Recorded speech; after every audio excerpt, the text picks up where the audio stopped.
ನಮಸ್ಕಾರ. ನಮ್ಮ ಧನುರ್ಮಾಸ ಸತ್ಸಂಗದ 35ನೇ ದಿನಕ್ಕೆ ಸ್ವಾಗತ. ಲಕ್ಷ್ಮೀನಾಥ ಸಮಾರಂಭಾಂ ನಾಥಯಾಮುನ ಮಧ್ಯಮಾಂ ಅಸ್ಮದಾಚಾರ್ಯ ಪರ್ಯಂತಾಂ ವಂದೇ ಗುರುಪರಂಪರಾಂ. ಯೋ ನಿತ್ಯಮಚ್ಯುತ ಪದಾಂಬುಜ ಯುಗ್ಮ ರುಗ್ಮ ವ್ಯಾಮೋಹತಸ್ತದಿತರಾಣಿ ತೃಣಾಯ ಮೇನೆ. ಅಸ್ಮದ್ಗುರೋರ್ಭಗವತೋಸ್ಯ ದಯೈಕ ಸಿಂಧೋಃ ರಾಮಾನುಜಸ್ಯ ಚರಣೌ ಶರಣಂ ಪ್ರಪದ್ಯೆ. आपदामपहर्तारं दातारं सर्वसम्पदां लोकाभिरामं श्रीरामं भूयो भूयो नमाम्यहम्. यत्र यत्र रघुनाथकीर्तनं तत्र तत्र कृतमस्तकाञ्जलिं बाष्पवारी परिपूर्णलोचनं मारुतिं नमत राक्षसान्तकम्. कूजन्तं राम रामेति मधुरं मधुराक्षरम् आरुह्य कविताशाखां वन्दे वाल्मीकिकोकिलम्. वेदवेद्ये परे पुंसि जाते दशरथात्मजे ವೇದಪ್ರಾಚೇತಸಾದಾಸೀದ್ ಸಾಕ್ಷಾತ್ ರಾಮಾಯಣಾತ್ಮನ. ಪ್ರಭು ಶ್ರೀರಾಮಚಂದ್ರ ಹಾಗೂ ಆಚಾರ್ಯರ ಚರಣಗಳಲ್ಲಿ ವಂದಿಸ್ತಾ ಇವತ್ತಿನ ವಿಷಯ ನೋಡೋಣ. ಹೋದ್ ಸತ್ಸಂಗದಲ್ಲಿ ನಾವು ನೋಡಿದ್ವಿ ಹೇಗೆ ವಾಲಿಯ ಸಂಹಾರ ಆಗುತ್ತೆ, ಯಾವ ರೀತಿಯಲ್ಲಿ ರಾಮನಿಗೂ ವಾಲಿಗೂ ಒಂದು ಚರ್ಚೆ ನಡೆಯುತ್ತೆ. ಆಮೇಲೆ ಕಡೆಯಲ್ಲಿ ವಾಲಿ ನಾನು ಮಾಡಿದ ತಪ್ಪು ನನ್ ಕ್ಷಮಿಸು ಅಂತ ಬೇಡ್ಕೊಂಡು ಅವನ್ ಪ್ರಾಣ ಹೋಗುತ್ತೆ. ಈಗ ವಾಲಿ ಹೇಳ್ದಂಗೆ ನೆಕ್ಸ್ಟ್ ಇವಾಗ ಸುಗ್ರೀವಾನೇ ರಾಜ ಆಗ್ಬೇಕು. ಆವಾಗ ಈಗ ವಾಲಿ ಮೃತ್ಯು ಆಯ್ತಲ್ಲ, ಅದಕ್ಕೆ ಅವ್ರಿಗೆ ಆ ಅಂತ್ಯಕ್ರಿಯೆಗಳನ್ನೆಲ್ಲ ಸುಗ್ರೀವ ಎಲ್ಲ ಮಾಡಿ ಎಲ್ಲ ಆದ್ಮೇಲೆ ರಾಮ ಅವನಿಗೆ ಹೇಳ್ತಾನೆ, ಆದೇಶ ಮಾಡ್ತಾರೆ ರಾಮ, ನೀನು ಹೋಗು ಇವಾಗ ಕಿಷ್ಕಿಂಧೆಗೆ, ನೀನ್ ಅಲ್ಲಿ ಹೋಗ್ಬಿಟ್ಟು ರಾಜ್ಯ ಪಟ್ಟಾಭಿಷೇಕ ನಿನಗಾಗ್ಲಿ, ಈ ಅಂಗದ ಇದಾನಲ್ಲ ವಾಲಿಯ ಮಗ, ಅವನನ್ನ ನೀನು ಯುವರಾಜ ಅಂತ ನೇಮನೆ ಮಾಡು. ಮತ್ತೆ ನೀನ್ ಸ್ವಲ್ಪ ಇವಾಗ ಇನ್ನೇನ್ ಈ ಮಳೆಗಾಲ ಬರೋದಿದೆ, ಆ ಸಮಯದಲ್ಲಿ ನಾವು ಎಲ್ಲ ಕಡೆ ಓಡಾಡೋದು ಹುಡುಕಾಡೋದು ಎಲ್ಲ ಕಷ್ಟ ಆಗುತ್ತೆ. ಸೊ ನೀನು ಅಲ್ಲಿ ರಾಜ್ಯವನ್ನ ನೋಡ್ಕೊಂಡು ಎಲ್ಲ ನಿನ್ ಸಿಸ್ಟಮ್ ಎಲ್ಲ ಸರಿ ಮಾಡ್ಕೊಂಡು ಆಮೇಲೆ ನೀನ್ ಸ್ವಲ್ಪ ಆರಾಮಾಗಿರು. ಇಷ್ಟು ದಿನ ನೀನ್ ತುಂಬಾ ಕಷ್ಟಪಟ್ಟಿದ್ಯಾ, ಇಷ್ಟು ತಿಂಗಳೆಲ್ಲ ನೀನ್ ಅಲ್ಲಿ ಹೋಗ್ಬಿಟ್ಟು ನೀನ್ ಆರಾಮಾಗಿ ಸ್ವಲ್ಪ ರಿಲ್ಯಾಕ್ಸ್ಡ್ ಆಗಿರು. ನೀನು ಈ 4 ತಿಂಗಳ ಕಳೀಲಿ, ಅದಾದ್ಮೇಲೆ ನಾವು ಮತ್ತೆ ಪುನಃ ಸೀತೆಯನ್ನ ಹುಡ್ಕೋದಕ್ಕೆ ನಾವು ನಮ್ಮ ಪ್ರಯತ್ನಗಳನ್ನ ಮತ್ತೆ ಶುರು ಮಾಡೋಣ ಅಂತ ಹೇಳ್ತಾನೆ ರಾಮ. ಸರಿ, ಅದ್ರ ಪ್ರಕಾರ ಇವನ್ ಸುಗ್ರೀವ ಹೋಗ್ತಾನೆ. ಅವನ್ಗೆ ಪಟ್ಟಾಭಿಷೇಕ ಆಗತ್ತೆ, ಅವನಲ್ಲಿ ರಾಜನಾಗಿ ಎಲ್ಲ ನಡೆಸ್ಕೊತಾ ಇದ್ದಾನೆ, ರಾಜ್ಯ ನಡೆಸ್ಕೊಂಡು. ಅದೇ ಸಮಯದಲ್ಲಿ ಬೇರೆ ಎಲ್ಲಾನು ಅವನ್ಗೇನೇನ್ ಎಂಜಾಯ್ಮೆಂಟ್ ಇದೆಯೋ ಅದೆಲ್ಲ ಮಾಡಿಕೊಂಡು ಅವನು ಆರಾಮಾಗಿದ್ದಾನೆ. ಇಲ್ಲಿ ರಾಮ ಮತ್ತು ಲಕ್ಷ್ಮಣ ಪ್ರಸವನ ಅಂತ ಒಂದು ಈ ಪರ್ವತ ಇದೆ, ಆ ಋಷ್ಯಮುಖ ಪರ್ವತದ ಪಕ್ಕದಲ್ಲಿ. ಆ ಪ್ರಸವನ ಪರ್ವತದ ಮೇಲೆ ರಾಮ ಮತ್ತು ಲಕ್ಷ್ಮಣ ಅಲ್ಲಿ ಇರ್ತಾರೆ. ಆ ಸಮಯ ಅಲ್ಲಿ ಇದ್ದಾಗ ರಾಮನಿಗೆ ತುಂಬಾ ಬೇಜಾರಾಗುತ್ತೆ, ಮತ್ತೆ ಮತ್ತೆ ಸೀತೆಯನ್ನು ನೆನ್ಸ್ಕೊಂಡು ಅವನು ಬೇಜಾರು ಮಾಡ್ಕೊಡ್ತಾ ಇರ್ತಾನೆ. ಆ ಸಮಯದಲ್ಲಿ ಲಕ್ಷ್ಮಣ ಅವನು ತುಂಬಾ ಒಂದು ಧೈರ್ಯ ಹೇಳಿ, ಈ ಸಮಯ ಬೇಗ ಕಳೆದ್ ಬಿಡುತ್ತೆ, ಆಗ್ಲಿ ನಾವು ಇದಾದ್ಮೇಲೆ ಹೋಗಿ ಹುಡ್ಕೋಣ, ಖಂಡಿತ ನಮಗ್ ಸೀತೆ ಸಿಗ್ತಾಳೆ ಅಂತೆಲ್ಲ ಲಕ್ಷ್ಮಣ ಧೈರ್ಯ ಹೇಳಿ ಅವ್ರು ಇರ್ತಾರೆ. ಹೇಗೋ ಆ 3-4 ತಿಂಗಳು ಕಳೆದು ಹೋಗ್ಬಿಡುತ್ತೆ. ಆದ್ರೆ 3-4 ತಿಂಗಳಾದ್ರೂ ಕೂಡ, ಈ ಕಾರ್ತಿಕ ಮಾಸ ಬಂದ್ರೂ ಕೂಡ ಈ ಸುಗ್ರೀವ ಒಂದ್ ದಿನಾನೂ ಬಂದ್ ರಾಮನ್ ಭೇಟಿನೇ ಮಾಡಿಲ್ಲ. ಅವನು ಒಂದ್ ವಿಷಯನೂ ರಾಮನ ಹತ್ರ ಏನ್ ನಡೀತಾ ಇದೆ ಅಲ್ಲಿ ಅವನ್ ರಾಜ್ಯದಲ್ಲಿ, ಅವನ್ ಏನ್ ಅರೇಂಜ್ಮೆಂಟ್ ಮಾಡಿದಾನೆ, ಇವಾಗ ಸೀತೆನ ಹುಡ್ಕಕ್ ನಾವು ಏನೇನ್ ಮಾಡ್ಕೋಬೇಕು ತಯಾರಿ, ಅದೆಲ್ಲ ಏನಾದ್ರು ಮಾಡಿದಾನ, ಏನೂ ಒಂದ್ ವಿಷಯನೂ ಹೇಳಿಲ್ಲ. ಯಾಕೆಂದ್ರೆ ಸುಗ್ರೀವ ಇವಾಗ ಅಲ್ಲಿ ಅವನು ಬೇರೆ ಬೇರೆ ರೀತಿಯಲ್ಲಿ ಸುಖವನ್ನ ಅನುಭವಿಸೋದ್ರಲ್ಲಿ ಅವನ್ ಮುಳುಗೋಗ್ಬಿಟ್ಟಿದ್ದಾನೆ. ಒಂದು ಈ ಮದಿರಾಪಾನ ಮಾಡ್ಕೊಂಡು ಅದ್ರಲ್ಲಿ ಅವ್ನು ಮುಳುಗೋಗ್ಬಿಟ್ಟಿದ್ದಾನೆ. ಆಮೇಲೆ ಆ ರೂಮಾ ಇದ್ದಾಳೆ ಅವನ ಹೆಂಡತಿ, ಮತ್ತೆ ಬೇರೆ ತಾರೇನು ಅವನ ಹೆಂಡತಿ ಮಾಡ್ಕೊಂಡಿದ್ದಾನೆ. ಆ ಕಾಮ ಸುಖದಲ್ಲಿ ಅಲ್ಲಿ ಅವನು ಬ್ಯುಸಿ ಇದ್ದಾನೆ. ಸೊ ಅವನು ಈ ಕಡೆ ತಿರ್ಗೇ ನೋಡಿಲ್ಲ ರಾಮನನ್ನ. ಸೊ ಸಮಯ ಹೋಗ್ತಾ ಇದೆ, ಸುಗ್ರೀವ ಏನು ಹೇಳ್ತಾ ಇಲ್ವಲ್ಲ, ರಾಮನಿಗೆ ಸ್ವಲ್ಪ ಕೋಪ ಬರುತ್ತೆ. ಆದ್ರೆ ರಾಮನ್ ಕೋಪ ನೋಡಿ ಲಕ್ಷ್ಮಣನಿಗೆ ಇನ್ನ ತುಂಬಾ ಕೋಪ ಬರುತ್ತೆ. ಲಕ್ಷ್ಮಣ ಕೇಳ್ತಾನೆ, ನಾನು ಹೋಗಿ ಸುಗ್ರೀವನ್ ಕೊಲೆ ಮಾಡ್ಬಿಡ್ತೀನಿ ಅಂತಾನೆ. ಆಗ ರಾಮ ಹೇಳ್ತಾರೆ, ನಾವು ಕೊಲೆ ಮಾಡಕ್ಕಂತಾನ ಇಷ್ಟೆಲ್ಲ ಅವನ ಹತ್ರ ಒಂದು ಮೈತ್ರಿ ಬೆಳೆಸ್ಕೊಂಡು ಎಲ್ಲ ಮಾಡಿದ್ದು, ಬೇಡ ಇರ್ಲಿ, ಅವನಿಗೆ ಸ್ವಲ್ಪ ಸಮಯ ಕೊಡೋಣ. ಅದೇ ನೀನ್ ಹೋಗ್ಬಿಟ್ಟು ನನ್ನಿಂದ ಒಂದು ಮೆಸೇಜ್, ನಾನು ಹೇಳೋ ಒಂದು ವಿಷಯ ಅಲ್ಲಿ ಹೋಗಿ ಹೇಳು ಅವನ್ಗೆ, ನನ್ ದೂತನಾಗಿ ನೀನ್ ಹೋಗು, ಅವನಿಗೆ ಹೇಳು ಒಂದ್ ವಿಷಯ ಹೇಳು ಅಂತ ರಾಮ ಕಳಿಸ್ತಾರೆ ಲಕ್ಷ್ಮಣನ್ನ. ಲಕ್ಷ್ಮಣ ಕೋಪಿಸ್ಕೊಂಡೇ ಬಂದಿದ್ದಾನೆ, ತುಂಬಾ ಕೋಪಿಸ್ಕೊಂಡ್ ಬರ್ತಾನೆ. ಅವ್ನ್ ಬರೋ ಶೈಲಿ ನೋಡಿದ್ರೇನೆ ಎಲ್ಲಾ ವಾನರರು ಅವ್ನ್ ನೋಡ್ದವ್ರೆಲ್ಲ ಓಡೋಡ್ ಹೋಗ್ತಾರೆ, ಅಯ್ಯೋ ಎಲ್ಲಿ ನಮ್ಮನ್ನ ಇವ್ನ್ ಸಂಹಾರ ಮಾಡ್ಬಿಡ್ತಾನೋ ಅಂತ ಹೆದರ್ಕೊಂಡು. ಕಡೆಗಲ್ಲಿ ಸುಗ್ರೀವನ ಅರಮನೆ ಹತ್ರ ಬರ್ತಾನೆ. ಅಲ್ಲಿ ಯಾರೋ ಬಂದು ಸುಗ್ರೀವನ್ಗೆ ಹೇಳ್ತಾರೆ, ಅಂಗದ ಬಂದು ಹೇಳ್ತಾನೆ, ಲಕ್ಷ್ಮಣ ಬಂದಿದ್ದಾನೆ, ಈ ತರ ತುಂಬಾ ಕೋಪದಲ್ಲಿದ್ದಾನೆ, ನಿಮ್ಮನ್ನ ನೋಡ್ಬೇಕಂತೆ ಅಂತ. ಆ ಸುಗ್ರೀವ ಅವನು ಕಾಮಸುಖದಲ್ಲಿ, ಅವನು ಆ ಮದಿರ ಅದರ ಬೋಧೆಯಲ್ಲಿ ಅವನು ಎಲ್ಲೋ ಅವನಿಗೇನು ಅರ್ಥ ಆಗ್ತಾ ಇಲ್ಲ ಏನು ಹೇಳ್ಬೇಕಂತ. ಸೊ ಆ ಕಂಡೀಷನ್ ಅಲ್ಲಿ ಖಂಡಿತ ಅವನು ಲಕ್ಷ್ಮಣನ ಮುಂದೆ ಹೋಗಿ ನಿಂತ್ಕೊಳಕ್ ಆಗಲ್ಲ. ಅವನನ್ನ ಈ ತರ ಒಂದು ರೂಪದಲ್ಲಿ ನೋಡಿದ್ರೆ ಲಕ್ಷ್ಮಣ ಇನ್ನ ತುಂಬಾ ಕೋಪ ಜಾಸ್ತಿ ಆಗುತ್ತೆ ಲಕ್ಷ್ಮಣನ್ಗೆ. ಸೊ ಆ ಸಮಯದಲ್ಲಿ ಹನುಮಾನ್ ಏನ್ ಮಾಡ್ತಾನೆ ಅಂದ್ರೆ, ಅವನು ಒಂದು ಸಲಹೆ ಕೊಡ್ತಾನೆ. ಸುಗ್ರೀವ ಈಗಲೇ ಹೋಗೋದು ಬೇಡ, ಅವನು ಸ್ವಲ್ಪ ಸುಧಾರಿಸ್ಕೊಳ್ಳಿ, ಸರಿ ಮಾಡ್ಕೊಳ್ಳಿ ಅವನನ್ನ. ಅಷ್ಟರಲ್ಲಿ ಈ ತಾರೆನ ಕಳ್ಸೋಣ, ಯಾಕಂದ್ರೆ ಹೆಂಗಸ್ರ ಮುಂದೆ ಬಂದ್ರೆ ಈ ಲಕ್ಷ್ಮಣ ಏನು ಮಾಡಲ್ಲ ಅನ್ನೋ ಒಂದು ಧೈರ್ಯದಿಂದ ತಾರೆಯನ್ನ ಕಳಿಸ್ತಾನೆ ಹನುಮಂತ. ತಾರೆದ್ ಏನ್ ಸ್ಟೇಟಸ್ ಅಂದ್ರೆ, ಈಗ ವಾಲ್ಮೀಕಿ ರಾಮಾಯಣದಲ್ಲಿ ಹೇಳಿರೋ ಪ್ರಕಾರ ವಾಲಿಯ ಮೃತ್ಯು ಆದ ನಂತರ ತಾರೆಯನ್ನ ಸುಗ್ರೀವ ಅವನ್ ಪತ್ನಿ ಅಂತ ಸ್ವೀಕಾರ ಮಾಡ್ಕೋತಾನೆ.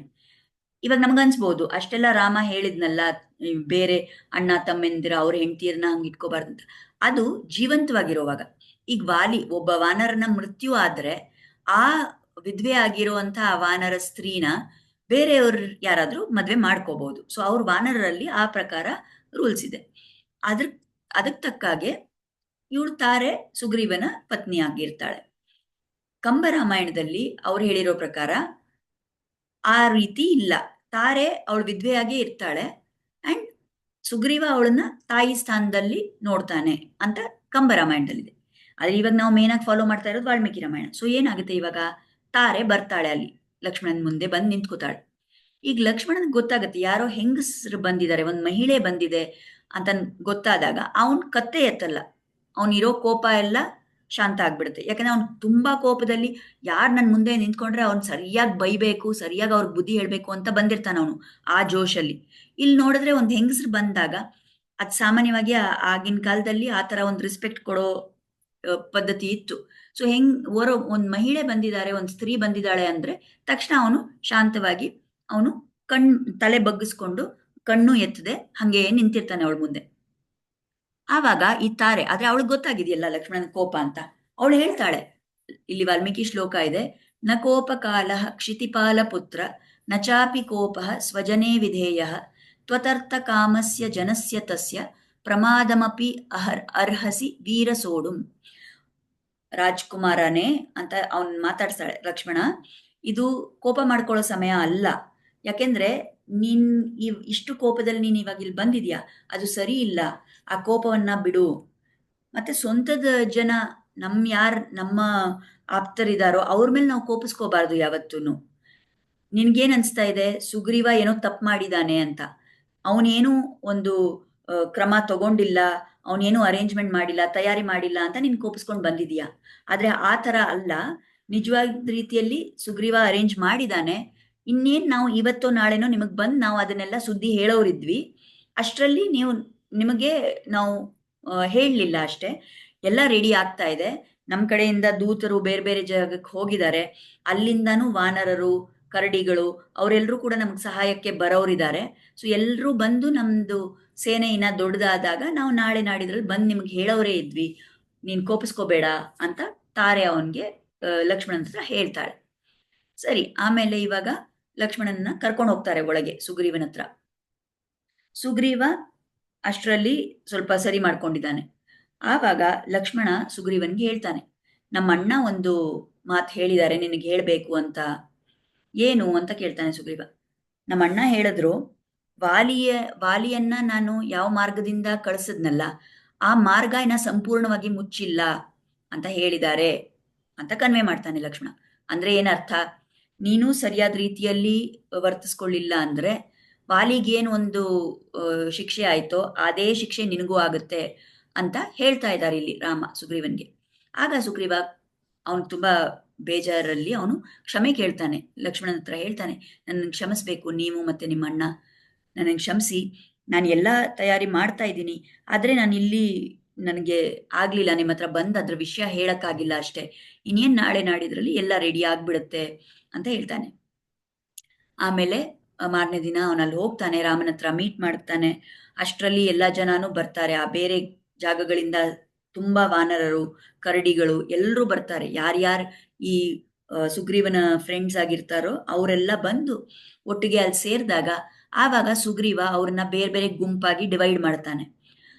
ಒಂದು ಗುಂಪಿಗೆ ಹೇಳ್ತಾನೆ ನೀವು ಉತ್ತರ ದಿಕ್ಕದಲ್ಲಿ ಹೋಗಿ ಅಂತ, ಇನ್ನೊಬ್ರನ್ನ ದಕ್ಷಿಣ ದಿಕ್ಕಿಗೆ ಕಳಿಸ್ತಾನೆ, ಇನ್ನೊಬ್ರು ಪೂರ್ವ ಪಶ್ಚಿಮ ಈ ತರ ಎಲ್ಲಾ ಕಡೆ ಹೋಗೋದಕ್ಕೆ ಆ ವಾನರರು ಕರಡಿಗಳು ಅವ್ರನ್ನೆಲ್ಲ ಒಂದು ಗುಂಪಾಗಿ ಮಾಡಿ ಅಲಾಟ್ ಮಾಡ್ತಾನೆ. ಆ ಸಮಯದಲ್ಲಿ ಅವನು ಒಂದು ವಿಷಯ ಹೇಳ್ತಾನೆ, ಎಲ್ಲ ನೀಟಾಗಿ ಹೇಳ್ತಾ ಇರ್ತಾನೆ, ಇಷ್ಟು ಹಿಂಗ್ ಹೋಗ್ಬೇಕು ಹಂಗ್ ಹೋಗ್ಬೇಕು ಅಂತ ದಾರಿ ಎಲ್ಲ ಅವನಿಗೆ ಗೊತ್ತಿದೆ, ಎಲ್ಲ ಕರೆಕ್ಟಾಗಿ ಹೇಳ್ತಾ ಇರ್ತಾನೆ. ಒಂದೇ ಮಾತು ಹೇಳ್ತಾನೆ, ಆದ್ರೆ ಪೂರ್ವ ದಿಕ್ಕಲ್ಲಿ ಹೋದವ್ರಿಗೆ ನೀವು ಪೂರ್ವ ದಿಕ್ಕಲ್ಲಿ ಹೋಗಿ, ಆದ್ರೆ ತುಂಬಾ ಕೇರ್ಫುಲ್ ಆಗಿ ಹೋಗಿ, ಅಲ್ಲಿ ಒಂದು ಪರ್ವತ ಇದೆ, ಆ ಸ್ಥಳ ತಿರುಪತಿ ಅಂತ, ಅಲ್ಲಿ ಖಂಡಿತ ನೀವು ಹೋಗ್ಬಾರ್ದು ಅಂತ ಹೇಳ್ತಾನೆ. ಆ ತರ ಹೇಳ್ಬಿಟ್ಟು ಇವ್ರನ್ನೆಲ್ಲ ಕಳಿಸ್ತಾನೆ. ದಕ್ಷಿಣ ದಿಕ್ಕಿಗೆ ಅಂಗದ, ಹನುಮಂತ ಮತ್ತು ಜಾಂಬವಾನ ಇವರು ಮತ್ತೆ ಅವ್ರ ಜೊತೆ ಇನ್ನ ಕೆಲವು ವಾನರರನ್ನ ದಕ್ಷಿಣ ದಿಕ್ಕಕ್ಕೆ ಕಳಿಸ್ತಾನೆ. ಸೊ ಈ ತರ ಇವಾಗ ಪ್ಲಾನ್ ಪ್ರಕಾರ ಎಲ್ರು ಸೀತೆ ಎಲ್ಲಿದ್ದಾಳೆ ಅಂತ ಫಸ್ಟ್ ಹುಡುಕ್ಬೇಕು. ಅವ್ರಿಗೆ ಹೇಳಿದ್ದಾರೆ ರಾವಣ ಕರ್ಕೊಂಡು ಹೋಗಿದ್ದಾನೆ ಲಂಕೆಗೆ ಅಂತ ಅವ್ರಿಗೆ ಗೊತ್ತಾಗಿದೆ, ಆದ್ರೂ ಈ ರಾವಣ ಒಬ್ಬ ಮಾಯಾವಿ ಅಲ್ವಾ, ಸೊ ಕಡೆಗೆ ಅವಳು ಎಲ್ಲಿದ್ದಾಳೆ, ಎಲ್ಲಿ ಎಕ್ಸಾಕ್ಟ್ಲಿ ಅವನು ಇನ್ನ ಮುಂದೆ ಅಲ್ಲಿಂದ ಆಮೇಲೆ ಏನ್ ಮಾಡಿರ್ತಾನೆ, ಯಾವ ಜಾಗದಲ್ಲಾದ್ರೂ ಇಟ್ಟಿರ್ಬೋದು. ಸೊ ಎಲ್ಲಾ ಕಡೆ ಹುಡುಕ್ಬೇಕು ಅಂತ ಈ ತರ ಒಂದು ಪ್ಲಾನ್ ಮಾಡಿ ಕರೆಕ್ಟ್ ಆಗಿ ಎಲ್ರನ್ನು ಕಳಿಸ್ತಾನೆ ಸುಗ್ರೀವ. ಸೊ ನಮ್ಮ ಕತೆ ಭಾಗ ಇಲ್ಲಿಗೆ ನಿಲ್ಸ್ಕೊಳ್ಳೋಣ. ಇವತ್ತು ನಾವು ನೋಡಿದ್ದ ಈ ವಿಷಯಗಳಲ್ಲಿ ಏನ್ ನಮಗ್ ಕಲಿಯೋದಕ್ಕೆ ಏನಾದ್ರೂ ಇದೆಯಾ ಅಂತ ಮುಂದೆ ನೋಡೋಣ. ಈಗ ಈ ತಾರೆ ಲಕ್ಷ್ಮಣನ ಸಮಾಧಾನ ಮಾಡ್ಸಕ್ಕೆ ಅಲ್ಲಿ ಬಂದಿರ್ತಾಳಲ್ಲ, ಆಗ ಅವಳು ಲಕ್ಷ್ಮಣನಿಗೆ ಹೇಳ್ತಾಳೆ ನೀನ್ ಕೋಪಿಸ್ಕೋಬಾರ್ದು ಅಂತ ಹೇಳಿರ್ತಾಳಲ್ಲ. ಇಲ್ಲಿ ಆಚಾರ್ಯರು ಹೇಳ್ತಾರೆ ಯಾಕೆ ಈ ತಾರೆ ಹಂಗೆ ಹೇಳ್ತಾ ಇದ್ದಾಳೆ, ಅವಳ ಉದ್ದೇಶ ಏನಂದ್ರೆ, ಈಗ ಲಕ್ಷ್ಮಣನ್ಗೆ ಏನ್ ಕೋಪ ಬಂದಿದೆ, ಈ ಸುಗ್ರೀವ ಕಾಮದಲ್ಲಿ ಮುಳುಗ್ಬಿಟ್ಟು ಅವನ್ ನಮಗೇನು ಸಹಾಯ ಮಾಡ್ತಾ ಇಲ್ಲ. ಸೊ ಕಾಮ, ಈ ವಾನರರೆಲ್ಲ ಈ ಕಾಮದಲ್ಲಿ ಮುಳುಗಿದ್ದಾರೆ ಅಂತ ಲಕ್ಷ್ಮಣ ಕೋಪಿಸ್ಕೋತಾ ಇದ್ದಾನೆ. ಆದ್ರೆ ಲಕ್ಷ್ಮಣನ್ಗಿರೋ ಕೋಪ ಕೂಡ ಅದು ರಜೋಗುಣದಿಂದನೇ ಬಂದಿದೆಯಲ್ಲ.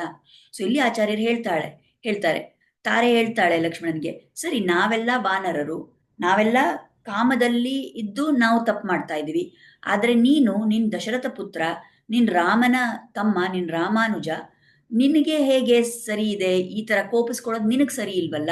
ನಾವು ಕಾಮದಲ್ಲಿದ್ರೆ ನಮಗೆ ಹೇಗೆ ಸರಿ ಇಲ್ವೋ ಆ ತರ ನೀನು ಕ್ರೋಧಿತವಾಗಿದ್ರೆ ಅದ್ ನಿನಗೂ ಸರಿ ಇಲ್ವಲ್ಲ. ಯಾಕೆಂದ್ರೆ ಈ ಕಾಮ ಮತ್ತು ಕ್ರೋಧ ಎರಡು ಅದ್ ಉದ್ಭವ ಆಗೋದೇ, ಅದ್ ಬರೋದೇ ರಜೋಗುಣದಿಂದ. ಸೊ ಆ ತರ ನೀನ್ ಕೋಪಿಸ್ಕೊಳ್ಳೋದು ಸರಿ ಇಲ್ಲ ಅಂತ ತಾರೆ ಬುದ್ಧಿ ಹೇಳ್ತಾಳೆ. ನಾವು ಮುಂಚೆನೆ ಹೇಳಿದ್ವಿ ಅವಳು ತುಂಬಾ ಬುದ್ಧಿವಂತೆ ಈ ತಾರೆ, ಅವಳು ತುಂಬಾ ಜ್ಞಾನಿ ಅಂತ. ಅದಕ್ಕೆ ಅವಳು ಇಷ್ಟೆಲ್ಲ ಹೇಳಕ್ ಸಾಧ್ಯ ಆಯ್ತು.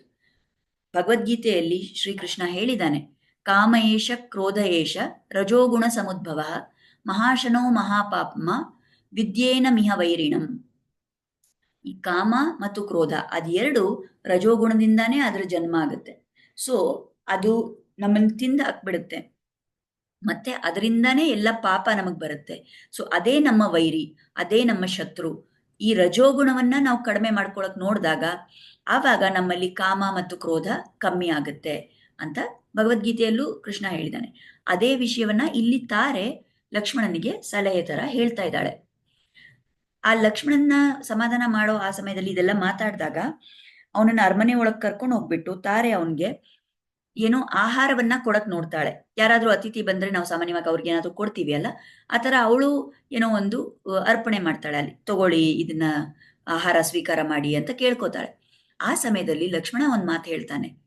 ಅವನೇನು ಹೇಳ್ತಾನೆ ಅಂದ್ರೆ, ನಾನೇನು ತಿನ್ನಲ್ಲ ಅಂತಾನೆ. ಯಾಕೆ ಅಂತ ಕೇಳಿದಾಗ, ನಾನು ನನ್ನ ಜನ್ಮ ಪೂರ್ತಿ ಯಾವತ್ತೂ ನಾನು ನನಗೋಸ್ಕರ ಅಂತ ಯಾವುದನ್ನು ತಿಂದಿಲ್ಲ. ರಾಮ ಏನಾದ್ರೂ ಒಂದು ಆಹಾರ ಸ್ವೀಕಾರ ಮಾಡಿದ ನಂತರ ಅಲ್ಲಿ ಏನ್ ಹೋಗಿರುತ್ತಲ್ಲ, ರಾಮ ತಿಂದಾದ್ಮೇಲೆ ಆ ಅವಶೇಷ ಏನಿರುತ್ತಲ್ಲ ಅದನ್ನ ಮಾತ್ರ ನಾನು ತಿಂದಿದ್ದೀನಿ. ಅದನ್ನ ಬಿಟ್ಟು ನನಗೆ ಯಾವ ಆಹಾರನೂ ನಾನು ಸ್ವೀಕಾರ ಮಾಡಲ್ಲ. ನಾನಾಗೆ ನಾನು ಒಂದು ಆಹಾರ ಸ್ವೀಕಾರ ಮಾಡಿದ್ರೆ ಅದು ಹೇಗಿದೆ ಅಂದ್ರೆ, ಎಲ್ಲಾದ್ರೂ ಒಂದು ಊಟದ ಒಂದು ವಸ್ತು ಇದ್ದು ಒಂದು ನಾಯಿ ಬಂದ್ಬಿಟ್ಟು ಅದನ್ನ ನಕ್ಬಿಟ್ಟು ಹೋದ್ರೆ ಅದಾದ್ಮೇಲೆ ನಾವು ಅದನ್ನ ತಿಂದ್ರೆ ಹೇಗಿರುತ್ತೆ ಆ ಥರ ನನಗನ್ಸುತ್ತೆ. ನಾನು ಸ್ವಂತವಾಗಿ ಒಂದು ತಿಂದ್ರೆ ಆ ನಾಯಿ ಎಂಜಲ್ ಮಾಡಿರೋ ಅಂಥ ವಸ್ತುನ ತಿಂದಂಗೆ ನನಗನ್ಸುತ್ತೆ. ನನ್ನ ರಾಮ ಏನ್ ತಿಂದು ಮಿಕ್ಸಿತಾನಲ್ಲ ಅದನ್ನ ಮಾತ್ರ ನಾನು ತಿನ್ನೋದು ಅಂತ ಹೇಳ್ತಾನೆ. ಇಲ್ಲಿ ಆಚಾರ್ಯರು ನಮ್ಗೆ ಹೇಳ್ತಾರೆ, ಈ ಭಾವ ಲಕ್ಷ್ಮಣನಲ್ಲಿ ಯಾಕಿದೆ, ಯಾಕೆಂದ್ರೆ ಅವನು ರಾಮನ ದಾಸ ಅಂತ ಜೀವನ ನಡ್ಸ್ಕೊಂಡು ಹೋಗ್ತಾ ಇದ್ದಾನೆ. ನಾವು ಕೂಡ ಯಾವುದೇ ಒಂದು ವಸ್ತು ನಾವು ಅದನ್ನ ಸ್ವೀಕಾರ ಮಾಡಿ ನಾವು ಅದನ್ನ ಆಹಾರ ತರ ತಗೊಳಕ್ ಮುಂಚೆ ಅದನ್ನ ನಾವು ಭಗವಂತನಿಗೆ ಅರ್ಪಣೆ ಮಾಡಿರ್ಬೇಕು. ಭಗವಂತನಿಗೆ ನೈವೇದ್ಯ ಮಾಡಿದ ವಸ್ತುಗಳನ್ನೇ ನಾವು ತಿನ್ಬೇಕು. ಯಾವುದು ಭಗವಂತನಿಗೆ ನೈವೇದ್ಯ ಮಾಡೋದಕ್ಕೆ ಲಾಯಕ್ ಇಲ್ವೋ ಅಂಥ ವಸ್ತುಗಳನ್ನ ನಾವು ತಿನ್ಬಾರ್ದು. ಆ ಥರ ಹೇಳಿದೆ. ಕೃಷ್ಣ ಭಗವದ್ಗೀತೆಯಲ್ಲೂ ಹೇಳಿದಾನೆ, ಯಾರು ನನಗ್ ಸಮರ್ಪಣೆ ಮಾಡದೆ ಒಂದು ಆಹಾರ ಸ್ವೀಕಾರ ಆಹಾರ ತಗೋತಾರಲ್ಲ ಅವರು ಪಾಪದುಂಡೇನೆ ತಿಂದಂಗೆ. ಸೊ ಏನೇ ಆಗ್ಲಿ ನಮ್ಮ ಕೈಯಲ್ಲಿ ಏನಾಗುತ್ತೆ, ಏನಾದ್ರೂ ಹಣ್ಣು, ಏನಾದ್ರೂ ಈ ಡ್ರೈ ಫ್ರೂಟ್ಸು ಅಥವಾ ನೀರು ಅಷ್ಟಾದ್ರೂ ಒಂದು ನಾವು ಭಗವಂತನಿಗೆ ಅರ್ಪಿಸಿ ಆಮೇಲೆ ನಾವು ನಮ್ಮ ಆಹಾರ ಸ್ವೀಕಾರ ಮಾಡಬೇಕು. ಸೊ ಈ ವಿಷಯ ಇಲ್ಲೂ ಹೇಳಿದಾನೆ ಲಕ್ಷ್ಮಣ. ಸರಿ, ಮುಂದೆ ಈ ನಾವು ಹೇಳಿದ್ವಲ್ಲ ಕಂಬರಾಮಾಯಣದಲ್ಲಿ ಕೆಲವು ವಿಷಯಗಳು ಬೇರೆ ಬೇರೆ ತರ ಇದೆ ಅಂತ. ಸೊ ಅಲ್ಲಿ ತಾರೆ ಸುಗ್ರೀವನ್ನ ಮದ್ವೆ ಮಾಡ್ಕೊಂಡಿಲ್ಲ. ಸೊ ಈ ಕಂಬರಾಮಾಯಣದಲ್ಲಿ ಏನ್ ಹೇಳ್ತಾರಂದ್ರೆ, ಈ ಲಕ್ಷ್ಮಣ ಬಂದ್ನಲ್ಲ, ಅವಾಗ ಅವನನ್ನ ಹಿಂಗಾದ್ರೂ ಮಾಡಿ ಅವನ ಕೋಪ ಕಡಿಮೆ ಮಾಡ್ಬೇಕು ಮತ್ತೆ ಅವನು ಬೇಗ ಅಲ್ಲಿಂದ ಪುನಃ ರಾಮನ ಹತ್ರ ಹೋಗೋ ತರ ಮಾಡ್ಬೇಕು ಅಂತ ಈ ತಾರೆ ಏನ್ ಹೇಳ್ತಾಳೆ ಲಕ್ಷ್ಮಣನ್ಗೆ, ನಾನು ಕೇಳಿದೀನಿ ಲಕ್ಷ್ಮಣ, ನೀನೇನೋ ತುಂಬಾ ರಾಮನಿಗೆ ಕ್ಲೋಸ್ ಅಂತ ಕೇಳಿದೀನಿ. ಸೊ ನೀನ್ ಯಾವತ್ತೂ ರಾಮನಿಂದ ಸೆಪರೇಟ್ ಆಗಿ ಇರಲ್ವಂತಲ್ಲ, ಮತ್ ಇದೇಗಿ ಇಷ್ಟೊತ್ತು ಇವಾಗ ಇಲ್ಲಿ ಬಂದ್ ನೀನು ನಿನ್ ಕೋಪದಲ್ಲಿ ಇಲ್ಲೆಲ್ಲ ಬಂದ್ಬಿಟ್ಟು ಇಷ್ಟೊತ್ತು ಇಲ್ಲಿ ಇದ್ದಿದೆಯಲ್ಲ, ಅದ್ ಹೆಂಗ್ ಸಾಧ್ಯ ನಿನ್ಗೆ ಅಂತ ಕೇಳ್ತಾಳೆ. ಆ ಸಮಯದಲ್ಲಿ ಈ ಲಕ್ಷ್ಮಣನ್ಗೆ ಒಂಥರ ಶಾಕ್ ಆಗುತ್ತೆ. ಯಾರಿದು ಇಷ್ಟೆಲ್ಲ ನನ್ ಬಗ್ಗೆ ತಿಳ್ಕೊಂಡಿದಾರಲ್ಲ, ಯಾರು ಇವ್ರು, ಯಾರು ಈ ಜ್ಞಾನಿ, ಇವ್ರಿಗೆ ಹೆಂಗ್ ಗೊತ್ತಾಯ್ತು ಈ ವಿಷಯ ಅಂತ ಆ ಆಶ್ಚರ್ಯದಲ್ಲಿ ಅವನ್ ಕತ್ತಿ ಎತ್ಬಿಟ್ಟು ನೋಡ್ತಾನೆ. ಆವಾಗ ಅವನ್ ಕಣ್ಣಿಗೆ ಇವಳು ತಾರೆ ಕಾಣಿಸ್ತಾಳೆ. ಮತ್ತೆ ಅವಳು ವಿದ್ವೆ ವೇಷದಲ್ಲಿದ್ದಾಳೆ. ಯಾಕೆಂದ್ರೆ ಕಂಬರಾಮಾಯಣದಲ್ಲಿ ಅವಳು ತಾಯಿ ಸ್ಥಾನದಲ್ಲಿ ಇದ್ದಾಳೆ ಸುಗ್ರೀವನ್ಗೆ, ಅವಳು ವಿದ್ವೆ ರೂಪ ಆ ತರ ಇದ್ದಾಳೆ ಅವಳು. ಸೊ ಅವಳನ್ನ ನೋಡಿದ ತಕ್ಷಣ ಈ ಲಕ್ಷ್ಮಣನ್ಗೆ ಏನಾಗುತ್ತೆ, ತನ್ನ ಸ್ವಂತ ಅಮ್ಮ ಸುಮಿತ್ರೆಯನ್ನು ನೋಡ್ದಂಗ ಆಗುತ್ತೆ. ನಮ್ ತಾಯಿನೂ ಹೇಗ್ ವಿದ್ವೇನೋ ಇವಳು ಹಾಗೆ ವಿದ್ವೆ ಅಲ್ಲ ಅಂತ ಆ ತರ ನೋಡ್ಬಿಟ್ಟು ತನ್ನ ತಾಯಿನೇ ನೋಡ್ದಂಗ ಒಂದ್ ಭಾವ ಬಂದ್ಬಿಟ್ಟು ಆವಾಗ ಅವನ್ ಕೋಪ ಎಲ್ಲ ಹೊರಟೋಗುತ್ತೆ.